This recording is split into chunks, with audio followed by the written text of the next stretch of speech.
You dig giant robots? I dig giant robots.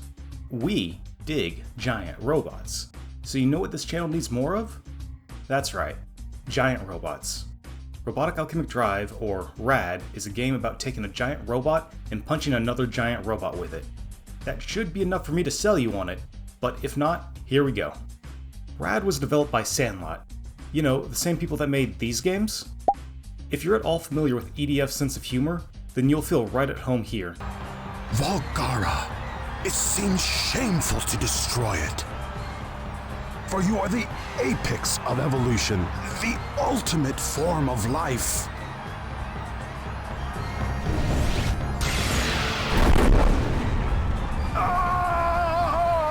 It's a bit rougher and less polished, not quite sure how seriously it wants to take itself, and the voice acting is on par with a really rough dub, apparently done intentionally, but after you get used to it, that just becomes part of the charm.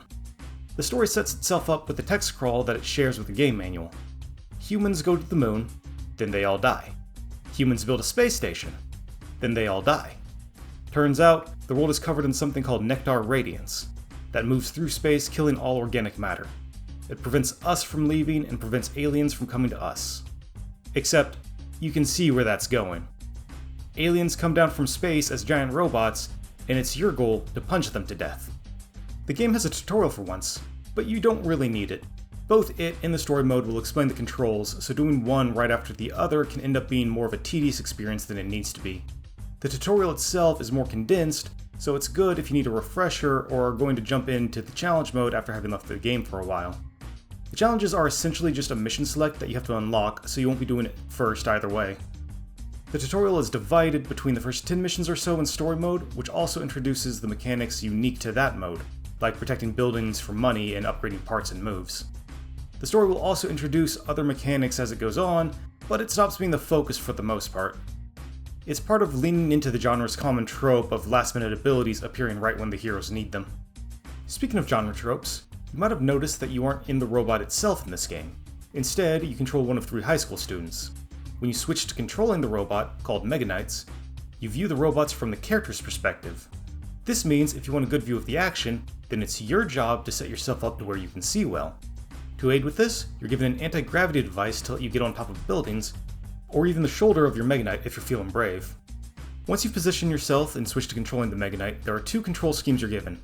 Simplish tank controls, or the standard controls, which the game highly recommends and what I use when playing. With the standard controls, you don't walk forward with the analog stick or the D-pad. Instead, your controller is essentially divided in half to control the robot. R1 moves the right leg forward, R2 moves the right leg back.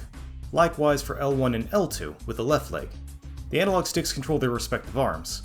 Up activates a punch, and the direction the stick was in before you tilt it up changes what kind of punch you use. Just the tilt is a jab, holding it out and then up is a hook. Holding it down, then circling up is a chop. Tilting them towards each other lets you block. You have various guns and missiles to aid you, but your main way to engage will be punching. In fact, the game actively discourages relying on guns. Your enemies, the Volgara, have something called a phantom system, which will teleport them away if you try to fire on them until it's damaged. Sometimes. Sometimes it seems like it won't trigger, and your shots will hit anyway. I think it's triggered by the amount of damage that's coming in from projectiles.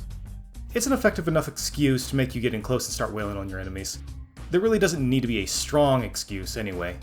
Sure, it doesn't make much sense that a giant metal fist is the answer to a defense mechanism that works against bullets, but if you're playing this, you've hopefully already bought into the premise of saving the world by punching giant robots. Getting in close enough to do said punching is probably the trickiest part. A lot of missions will make you wait before giving you access to the Mega Knight, so you're able to position yourself on the map before it comes in. You're not likely to do so effectively your first time through a mission though. Sometimes there are red dots on the map which will tell you that you need to be somewhere. Something they will mention every time it's relevant. Every time. When they don't, you'll sometimes still have to wait while a timer counts down plot triggers, and you need to get those out of the way first. You are at least shown a map before each mission for where you and your Mega Knight will start, where the Volgara will come in, and which direction it will be heading, so you can plan things out a bit. Once you do have access to the Mega Knight, you'll set yourself up in an area where you can see it and the Volgara when they get close. If that's too far away, then that's when you'll want to hop on your Mega Knight and travel with it that way. Something the game points out you can do a couple of times. If you want to travel fast, this is the way the game wants you to do it. Just make sure to hop off before you start fighting unless you're really confident. Walking with the shoulder buttons definitely takes some getting used to. Once you do, it really makes you feel like you're moving a giant mass of metal. Turning can be tricky as you're walking though. You have to hold L1 and L2 to turn left and R1 and R2 to turn right. It's a little awkward at first, but like with walking, you get used to it. Problem is when you're trying to make quick adjustments. If you don't let go of both buttons at exactly the same time, you're likely to move a leg you didn't want to move, usually backwards. Two of the Mega Knights have a transformation that can make travel a little easier and a little faster, but for actual combat, you're still going to want to switch back to the giant robot mode. Although, a jet is probably a little more versatile for movement than a tank for traveling if you care about the buildings. And if you want to be paid, you're going to care about the buildings. From Mission 8 and onwards, certain buildings in each map will pay you a bonus if they aren't destroyed when you clear the mission. You're probably going to lose a couple of buildings around wherever you fight the Valgara, so your goal is to keep them from making it to the important buildings in the first place. Both your Mega Knight and the Valgara can be knocked down with a hard enough hitting attack, or knocked upside down even. The game registers the amount of force you've been knocked down with, so sometimes the robots will just lean on the building. Usually they'll crash into it, destroying whatever was there. You have some control over how things are knocked down with the various punches, and you can avoid being knocked down by blocking. It's still really dangerous, so it's better to hit hard and early, and moving into a position to do that is part of the challenge.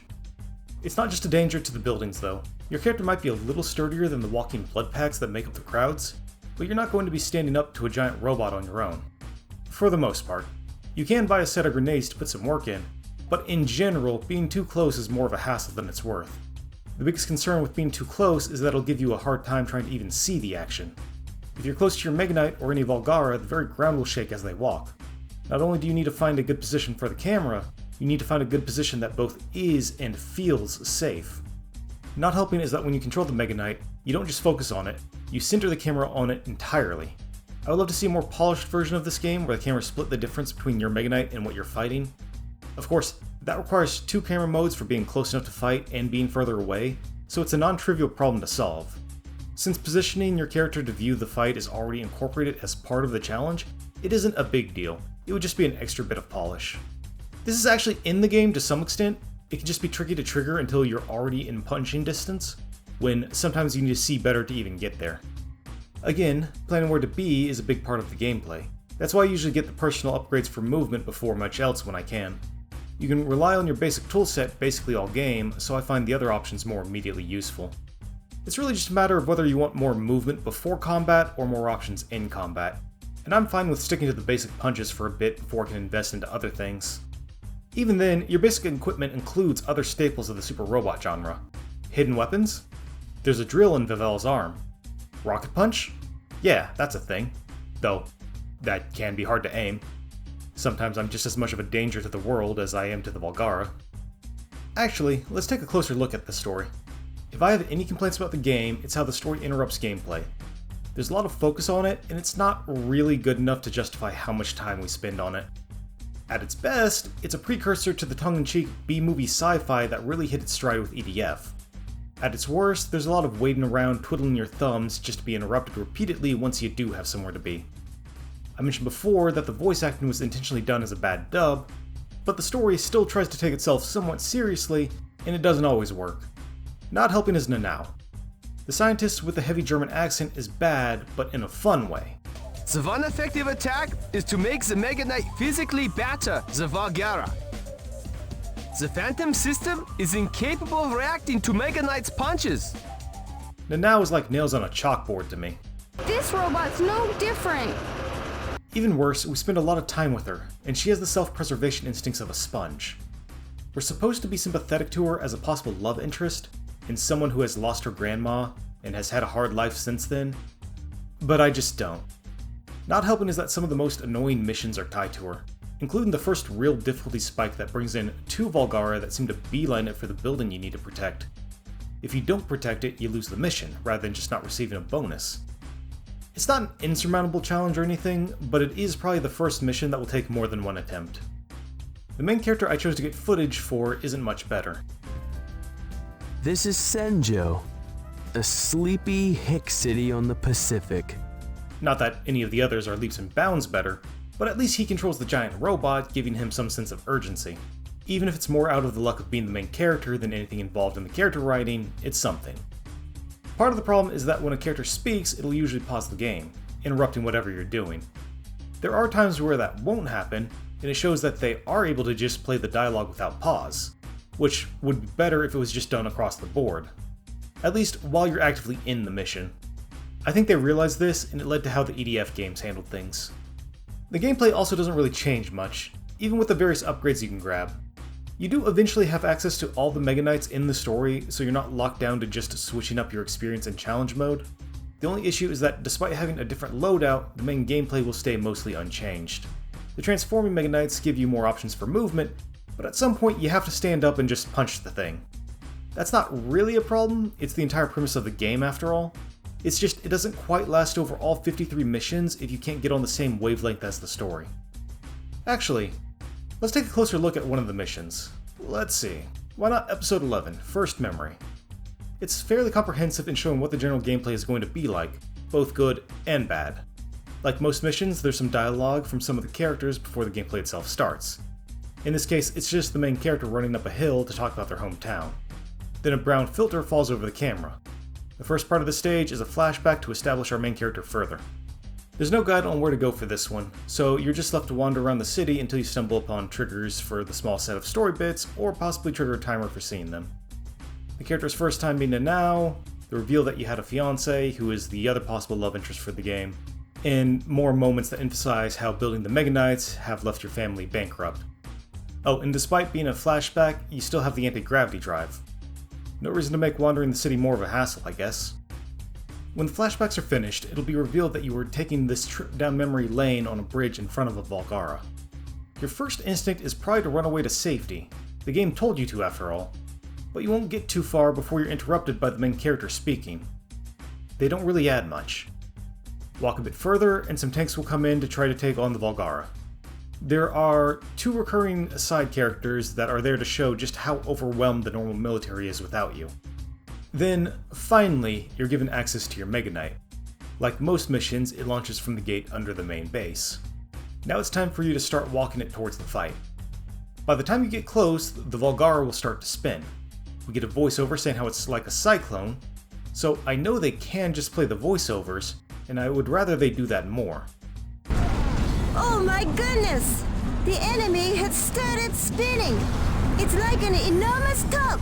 No, it's more like a huge cyclone! The Volgara cyclone is about to swallow Senjo! It looks as absurd as it sounds, but this actually makes it one of the more difficult Volgara to deal with. When it starts spinning, it can be hard to get close to, and it's tempting to just keep your guard up. That'll keep you from taking overwhelming amounts of damage, but at some level, you have to get your shots in to try to knock it down. If you can, then you knock it out of its spinning and can start wailing on it. Whenever either robot is knocked down, you get a good chance to reposition yourself if you didn't get set up with a good view of the fight. After being knocked down, the Volgara shouldn't last too much longer as long as you keep the pressure up. Get your last shot in and you'll get the mission clear screen. At the end of almost every mission, there will be a broadcast letting you know how well you did in protecting the city. You can get them to say there was minimal damage done, but if even one important building was destroyed, they'll say the damage was extensive, even if that was the only building damaged. Then you'll get the reward screen with your basic income and rewards for any other important buildings you were able to protect.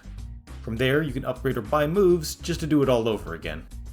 It's an engaging loop and intentionally episodic, so it's designed to be taken in pieces. Even if you only have a casual interest, I'd still recommend the game. Just maybe divide up your play sessions and don't just try to run through it in a single weekend.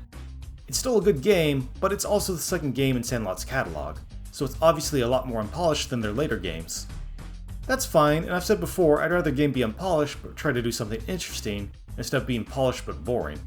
It's just best to come into the game with reasonable expectations. I'd love to see this game get a spiritual successor of some kind.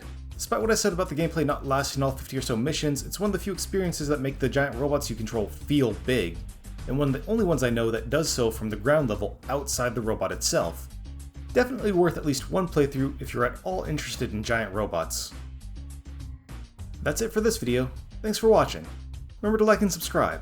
Share the videos with anyone you think they might interest, and support me on Patreon if you can and want to guarantee more of these videos. And most importantly, have a nice day.